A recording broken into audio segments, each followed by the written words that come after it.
महारानी के रूप में उनके वर्ण के आज नियम ये शास्त्र ये बताते हैं कि तुलसी महारानी का वर्ण जो आज हुआ था वो देवठान एकादशी पे हुआ था। तो देवठान एकादशी है, विवाह हो रहा है और अब हमें क्या करना है, कन्या के लिए दान करना है। कभी तुम लोग सोचते हो कि हम कन्या दान कर रहे हैं, तो कन्यादान जब कन्या नहीं है तो दान क्या करोगे? एक भी तुलसी का पौधा तो लाए नहीं तो दान क्या करोगे? तो इसलिए कन्यादान नहीं कर रहे हो। कन्यादान सिर्फ एक बार होता है, बार बार एक ही चीज दान करके वापस कैसे कर सकते हो भाई? तो फिर हम लोग अदर लोग क्या करते हैं, कन्या के लिए दान करते हैं। किसके लिए? कन्या के लिए दान करते हैं। ये सेम विवाह का भी एक प्रोसेस है। माता पिता पहले कन्यादान कर देते हैं, उसके बाद अड़ोसी पड़ोसी इत्यादि जो भी होते हैं, कोई जेवर, कोई रुपया, कोई पैसा, कोई थाली, कोई बर्तन इत्यादि सब कुछ करते हैं ना। कहते पंडित जी हमारा कन्यादान करो। अब पंडित जी ने संकल्प बोल दिया कन्यादान का, तो तुम कन्या कहां से लेकर आओगे? इसीलिए प्रयास करो कि एक बार कन्यादान का संकल्प होता है, पाणी ग्रहण का संकल्प होता है, उसका अधिकार केवल माँ बाप को होता है। दूसरा अधिकार किसको होता है? जो कन्या को गोद ले लेते हैं उनको भी होता है। तीसरा अधिकार किसको होता है? ननिहाल पक्ष में मामा और मामी को भी होता है ना। तो अदर लोग फिर क्या करते हैं? अदर लोग कन्या के लिए जो कुछ भी जिनसे बन पड़ता है वो सब कन्या के लिए दान करते हैं। अब लोग जान नहीं पाते तो कहते हैं कन्यादान, लेकिन वास्तविक रूप से वो होता है कन्या के लिए दान। समझ गए मेरी बात? हम कई बार विवाह करवाने जाते हैं तो खैर बंद कर दिए हैं, नहीं कई बार हम विवाह करवाने जब जाते हैं तो 10 रुपए जो रखेंगे हाथ में वो भी कहेंगे कि पंडित जी कन्यादान का संकल्प बोलो। अब पंडित जी ने कन्यादान का संकल्प यदि बोल दिया आपके गोत्र से और आपके नाम से, तो कहां से कन्या दोगे भाई? और अगर नहीं दे रहे हो तो तुम कर्जदार हो गए। वहां क्या हो गए? कर्जदार हो गए, ऋणी हो गए। और वो ऋण कब कहां किस रूप में चुकाना पड़े कोई नहीं जानता है। इसलिए जो आप दे रहे हो, जितना आप दे रहे हो, बहुत लोगों ने और सुना होगा, बहुत लोग क्या सुने हैं, 5 लोग आगे जो बैठे हैं आहुति डालते हैं स्वाहा, और जो पीछे बैठे हैं उनका न उनके पास सामग्री है न उनके पास अग्नि है, वो भी बोलते हैं स्वाहा स्वाहा स्वाहा। अरे जब तुम कुछ दे ही नहीं रहे हो तो क्या स्वाहा कर रहे हो? आप जितनी बार नहीं, जितनी बार खाली हाथ स्वाहा बोल रहे हो उतनी बार आप कर्जदार बनते जा रहे हैं। इसीलिए ये सब छोटी छोटी गलतियां ध्यान रखने वाली चीजें हैं। आपके पास सामग्री हो, आप 100% स्वाहा बोलें। आप अगर कुंड के पास में हो, आप 100% स्वाहा बोलें। लेकिन आप वैसे दूर बैठे हैं तो स्वाहा स्वाहा रटे जा रहे हैं, तो आप अपने पैरों में कुल्हाड़ी मारते जा रहे हैं। ये बहुत ध्यान देने वाली बात है। तो हमें अब क्या करना है? विष्णु भगवान का ध्यान करना है, तुलसी भगवान का पूजन करना है और तुलसी महारानी का आवाहन और पूजन करना है। उसके बाद में हम 7 परिक्रमा लेंगे। 7 परिक्रमा के लेने के बाद जिनसे जो बन पड़ेगा हाथ बंद करके वो संकल्प कर देंगी।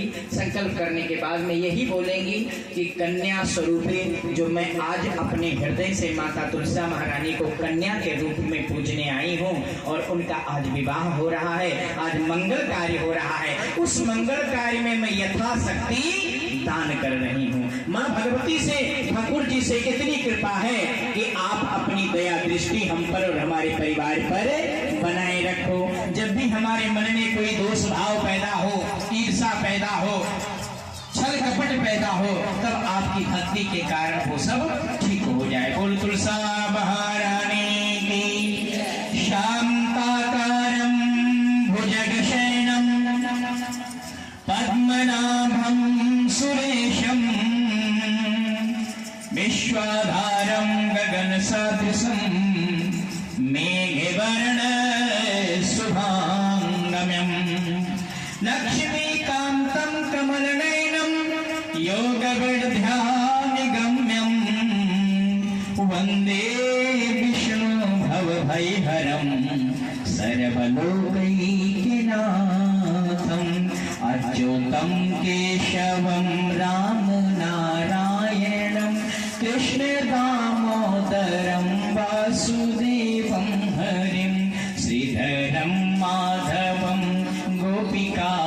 वल्लभम जानकी नायकम रामचंद्रम भजे राधिका नायकम कृष्ण चंद्रम भजे कृष्णाय वासुदेवाय हरे परमात्मने प्रणत क्लेश नाशाय गोविंदाय नमो नमः।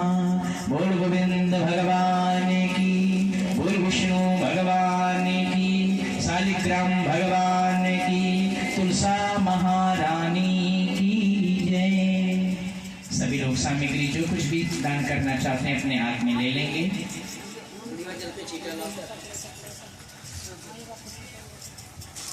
अपनी शक्ति अनुसार अपने हाथ में द्रव्य, स्वर्ण, आभूषण, सीधा सीधा बोलो तो सोना, चांदी, हीरे मोती, जेवरात, कपड़े लत्ते, चुड़िया चुड़की, जो कुछ भी करना हो वही करना है। वो अपने हाथ में ले लिया। और लेने के बाद में मैं संकल्प बोलूंगा। संकल्प में जब संकल्प चले, संकल्प शुरू रहे, तब आपके मन में कोई भी नेगेटिव भाव ना हो, ये बहुत ध्यान रखना। दान करते समय और तीर्थ करते समय छल कपट ईर्षा त्याग करके करना चाहिए। ये एक भागवत में कथा आता है कि जब पांडव जीत गए, पांडव जब जीत गए तो अश्वमेव यज्ञ का रचना, अश्वमेव यज्ञ ठाना। तो अश्वमेव यज्ञ ठाना तो उसमें नियम ये था कि हमारे राज्य में कोई भी भूखा नहीं रहे। एक भी व्यक्ति यदि भूखा रह गया तो यज्ञ पूरा नहीं होगा। बहुत ध्यान से सुनना। एक भी व्यक्ति यदि भूखा रह गया तो वो यज्ञ नहीं पूरा होगा। अब इन्हीं के नगर में थोड़ी ही दूर पे एक कुटिया थी, उसमें बहुत तपस्वी मुनि ब्राह्मण थे। उनका जिद था कि मैं किसी के यहाँ भोजन एक ही शर्त पे करता हूँ। शर्त क्या है?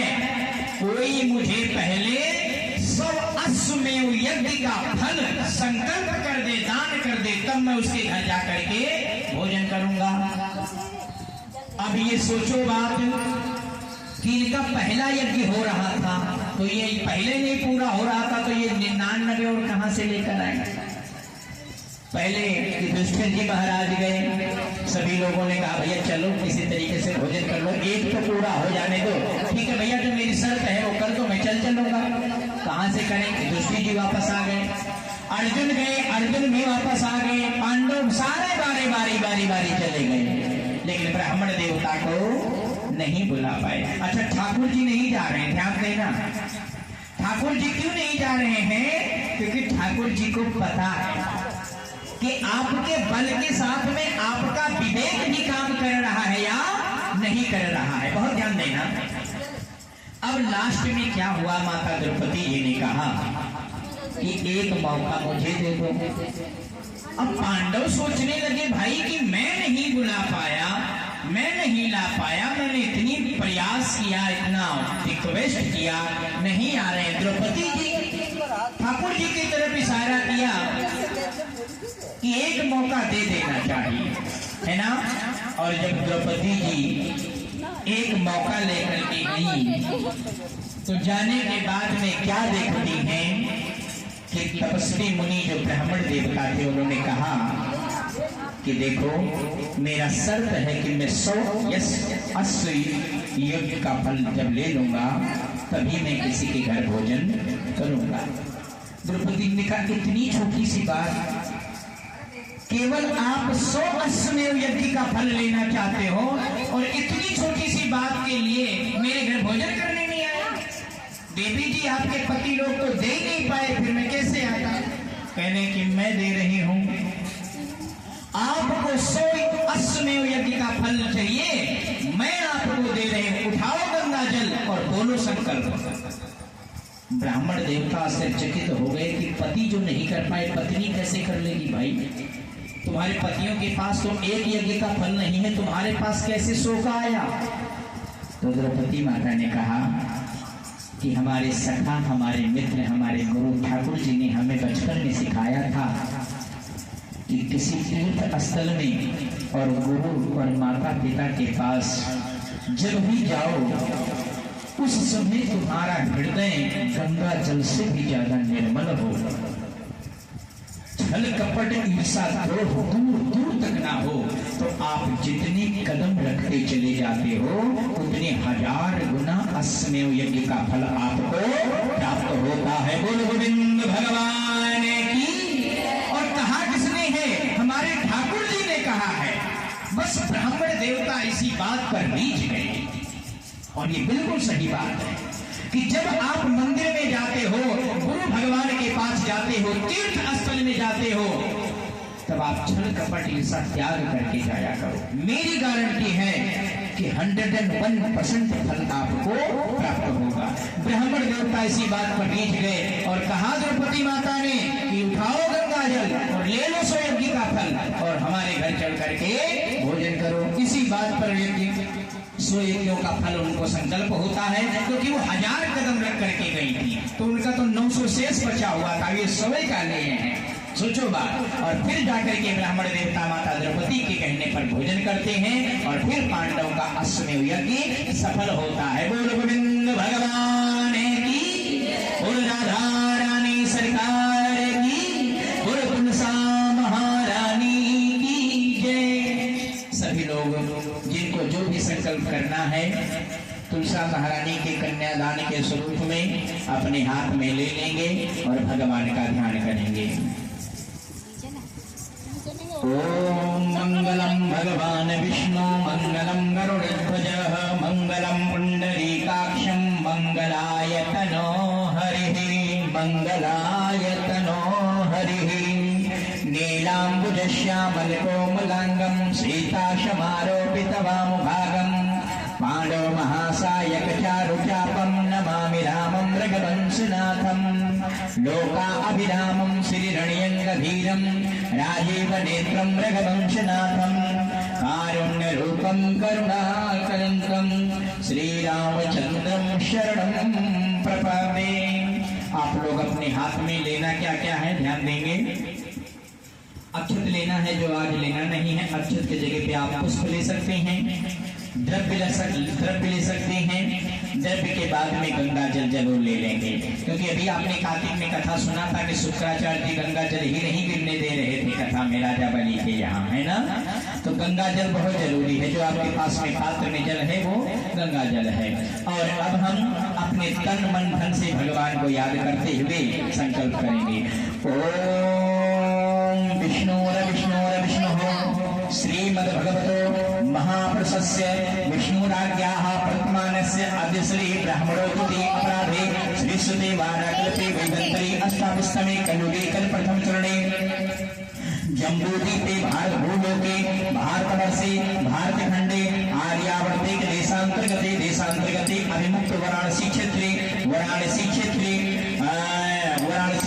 महासंतानार्थे गौरी मुखे त्रिकांड विराजते भागीरथ्यायां पश्चिमे दिग्वामे विक्रमादित्य बौद्धा अवतारे त्रिभवति संवत्सरेण मध्याह्ने तदुपरान्ते मध्याह्ने अमुखते पूजते यस्य देवाः तदुपरान्ते अमुक राशि सूर्यचंद्र राशि स्थितो है यस्य गणगुण विशेषण विशेषायामहं तदुपरान्ते यत् देवादि पूजते यस्य पित शनिवार वासरे कार्तिक मासे शुक्ल पक्षे देवठानी एकादशी प्रबोधनी एकादशी ही नामोहम कार्तिक मासे मुख्य स्थितो देवराजे गुरु शेषु गृहेषु यथायथम राशि सताम संशेषु एवं गण गृह गुण गण विशेषण विशेषायाम शुभ पूर्ण तिथौ अमुक गोत्र।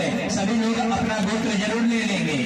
अमुक गोत्र उच्चारयति, अमुक नाम अपना नाम जरूर ले लेंगे। तद उपरांते अमुक नामोहम सह कुटुंब का मतलब पूरे परिवार के कल्याण के लिए सह कुटुंब सह परिवार सोहम मम मनः श्रुत अस्मृत पुराणोक्त फल प्राप्त्यर्थम ऐश्वर्य वृद्ध्यर्थम आप्राप्त लक्ष्मी प्राप्त चिरकाल संरक्षणार्थाय सकल कामना सिद्ध्यार्थे लोके सभाए राजद्वारे सर्वत्र यथो विजय लाभादि प्रत्यर्थार्थे इह जन्मानि, अब ये मैं कह रहा हूं इस जन्म में भी और इस जन्म के पुण्य से उस जन्म में भी, इह जन्मानि जन्मांतरे वा सकल दुरी प्रत्यर्थे समस्त व्याधि पीड़ा मृत्यु परिहार द्वारा आयु आरोग्य प्रत्यर्थम परिवार सुख शांति समृद्धि